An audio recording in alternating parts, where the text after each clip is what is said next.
জামায়াত পেল ১৭৯ আসন, এনসিপি ৩০, চরমোনাই পীরের বিষয়ে কী সিদ্ধান্ত?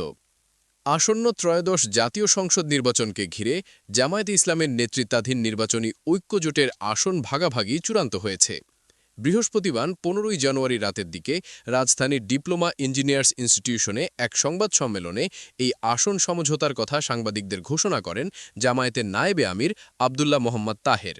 তিনি জানান, মোট ২৫০ আসনের সমঝোতা চূড়ান্ত হয়েছে। এর মধ্যে নির্বাচনে বাংলাদেশ জামায়াতে ইসলামী ১৭৯ আসন থেকে লড়বে, পাশাপাশি জাতীয় নাগরিক পার্টি এনসিপি ৩০ আসনে লড়বে। এছাড়া বাংলাদেশ খেলাফত মজলিস ২০টি, খেলাফত মজলিস ১০টি, এলডিপি ৭টি, নেজামে ইসলাম পার্টি ২টি, আমার বাংলাদেশ পার্টি ৩টি, বাংলাদেশ ডেভেলপমেন্ট পার্টি ২টি আসনে লড়বে। আসন ঘোষণা করার আগে জামায়াতের নায়েবে আমির বলেন, এখন যে কয়টা দল উপস্থিত আছে তাদের মধ্যে যে সমঝোতা হয়েছে তা ঘোষণা করা হচ্ছে। বাকি আসনে শরিকদের ঐক্যমত্যের ভিত্তিতে আমরা সমঝোতা করা হবে। বৈঠকে ১০টি দলের নেতাকর্মীরা উপস্থিত ছিলেন, তবে বৈঠকে উপস্থিত ছিলেন না ইসলামী আন্দোলন বাংলাদেশের কোনো নেতা।